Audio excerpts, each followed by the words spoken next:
اپنی طرح کہنے والوں میں نے تم سا نہ کوئی عقل کا اندھا دیکھا. میرے سرکار کو اپنی طرح کہنے والوں میں نے تم سا نہ کوئی عقل کا اندھا دیکھا. آئیے عقیدت و محبت کے ساتھ بابا سے بدن نبی کی بارگاہ میں درود پاک پڑھنے تیزی کے ساتھ اللہم صلی علی سیدنا و شفیعنا و حبیبنا و مولانا محمد صلی اللہ تعالی علیہ وسلم. اللہ رب العزت قرآن مقدس میں ارشاد فرماتا ہے یا ایھا الذین آمنوا اتقوا اللہ وکونوا مع الصادقین. رب فرماتا ہے اے ایمان والو اللہ سے ڈرو اور سچوں کے ساتھ ہو جاؤ. اللہ نے قرآن مقدس میں ہمیں حکم دیا ہے اللہ سے ڈرو اور سچوں کے ساتھ ہو جاؤ.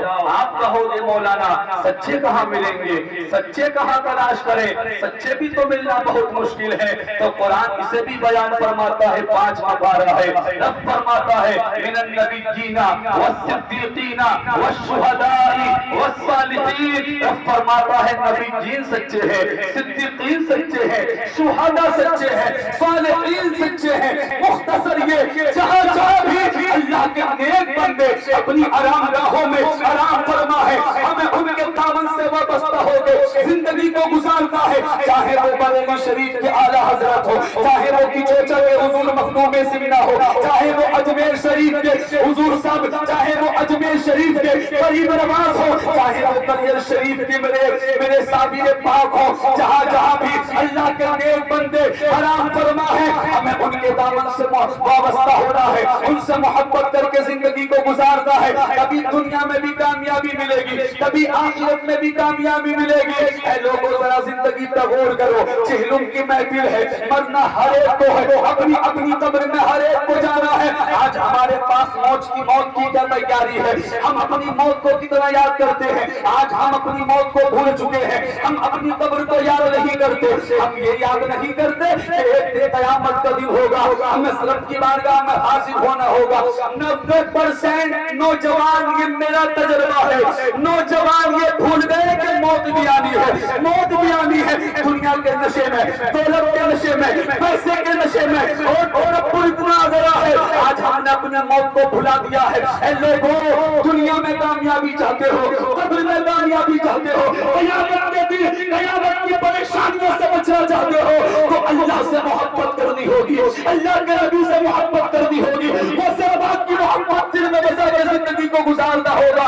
آج ہم یہ سوچتے ہیں پیسہ ہی سب کچھ ہے. لوگوں پیسہ سب کچھ نہیں, بلکہ یہ پیسہ تو وہ ہے اللہ نے جس کے مقدر میں جتنا لکھ دیا ہے کہ پیسہ اس کو مل کے رہے گا. رب کا خود فرمان ہے ان اللہ یرزق من یشاء بغیر حساب. رزق اللہ دیتا ہے, زندگی اللہ دیتا ہے, موت اللہ دیتا ہے, عزت اللہ دیتا ہے, اور جسے چاہتا ہے اللہ اس کو ذلیل کر دیتا ہے.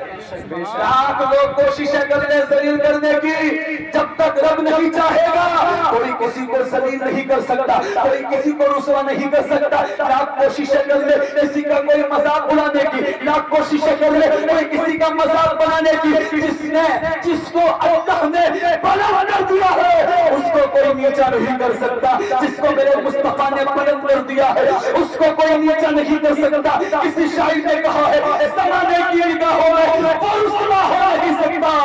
نبی کہتے جسے اونچا ہو نیچا ہو نہیں, نبی نہیں سکتا. کون غوث اعظم ہے جن کی 11ویں شریف ہم مناتے ہیں, چند منٹ میں سن لیں. میں زیادہ عادی بھی نہیں ہوں, مائک اگر ہاتھ میں آ گیا تو بولتے ہی رہوں گا, ایسا کچھ نہیں ہے. وقت کا میں مکمل خیال رکھتا ہوں اور میری بستی کے لوگوں نے مجھے بلایا. آپ کی محبتوں کو سلام. یہ بڑی بات ہے کہ آدمی بستی کے خود بلائے, ہم پورے ہندوستان میں سفر کریں, یہ کمال نہیں. اپنی بستی میں بیٹھ کر مجھ سے تقریر کریں, یہ کمال کی بات ہے.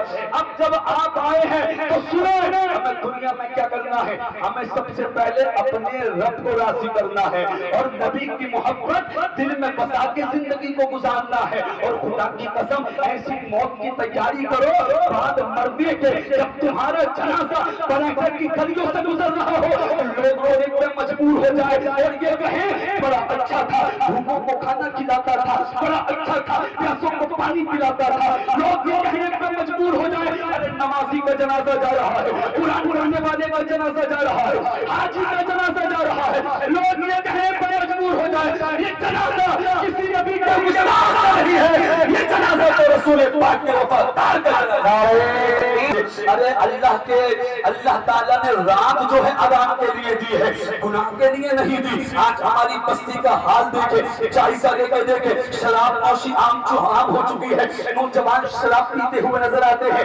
ایک ماں کو فکر نہیں کہ میرا بیٹا شراب پی رہا ہے، آج باپ کو کوئی فکر نہیں میرا بیٹا شراب پی رہا ہے۔ اللہ اکبر مسلمانوں، بیٹا رات کے 12 بجے گھر آ رہا ہے، 2 بجے گھر آ رہا ہے، باپ یہ سوال نہیں کر رہا کہ رات کے 2 بجے تک تو کہاں تھا۔ اے وہ باپ سن لے، اگر تو نے اپنے بیٹے سے سبحان اللہ کیا، اپنے بیٹے کو دنیا میں نیک نہ بنایا، اپنے بیٹے کو دنیا میں نمازی نہ بنایا، اگر تو نے اپنے بیٹے کو دنیا میں علم دین نہ سکھایا، تو کل قیامت کے دن رب تجھ سے بھی پوچھے گا اور کہے گا اے میرے بندے میں نے تجھ کو 4 بیٹے دیے، 2 بیٹے دیے، 1 بیٹا دیا، تو نے اس کو علم کیوں نہیں سکھایا، تو نے اس کو نمازی کیوں نہ بنایا، تو نے اس کو قرآن کا قاری کیوں نہ بنایا۔ بات تقریر ہو رہی ہے، ہمیں اپنے بستر پہ جانا ہے، موت کی تیاری کرنی ہے، سرکار پہ درود پاک پڑھتے پڑھتے سونا ہے۔ رات کو جب بستر پہ جایا کرو، کلمہ شریف پڑھ کے زندگی کو گزار دیا کرو، پوری رات کو گزار دیا کرو۔ آپ نے نام سنا ہوگا، ایک اللہ کی ولیہ ہے، اللہ کی نیک بندی ہے،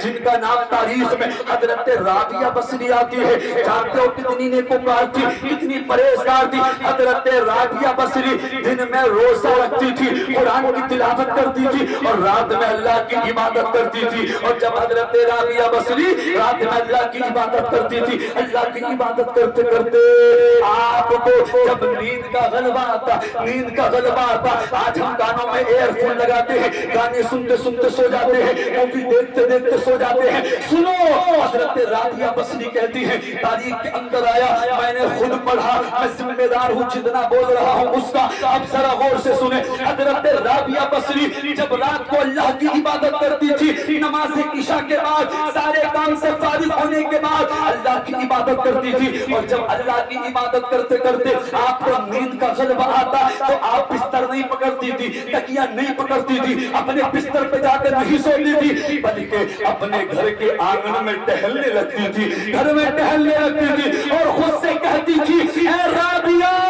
اپنی نیند کو نہ دے، اپنے بستر کو نہ دے، اپنا تکیہ کو نہ دے، بلکہ اپنی قبر کی منزل کو دے، جہاں ایک لمبی مدت تک سونا ہے، جہاں ایک لمبی مدت تک رہنا ہے۔ اے رابعہ نیند کو قربان کر دے اور اپنی قبر کی تیاری کر کے اپنی زندگی کو۔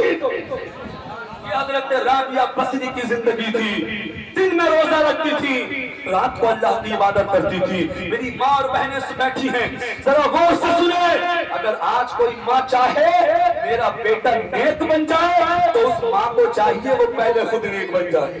جب ماں نیک ہوگی تو بیٹا غوث اعظم پیدا ہوگا، جب ماں نیک ہوگی تو بیٹا غریب نواز پیدا ہوگا، جب ماں نیک ہوگی تو بیٹا صابر پاک پیدا ہوگا۔ اور خدا کی قسم آج تو یہ ضروری ہے، اگر صابر پاک پیدا نہیں ہو سکتے، غوث اعظم پیدا نہیں ہو سکتے، امام حسین پیدا نہیں ہو سکتے، لیکن یہ ضروری ہے اگر ماں نیک ہو گئی تو گھر میں غوث اعظم کا سچا غلام ضرور پیدا ہو سکتا ہے، اس گھر کے اندر امام حسین کا سچا غلام پیدا ہو سکتا ہے۔ اب میں چند منٹ اپنے موضوع پہ بات کرتا ہوں اور بات کو ختم کرتا ہوں۔ جن کی ہم 11ویں شریف مناتے ہیں وہ غوث کی شان کیا ہے، ان غوث کی شان کیا ہے، ذرا سنیں اور انشاءاللہ جھومیں۔ کون غوث اعظم ہے؟ آپ نے یہ تو سنا ہوگا نبی کی محبت قبر میں کام آئے گی، لیکن خدا کی قسم یہ بھی سن لو غوث اعظم کی محبت بھی قبر میں کام آئے گی، غوث اعظم کی محبت بھی قبر میں کام آئے گی۔ کون غوث اعظم ہے؟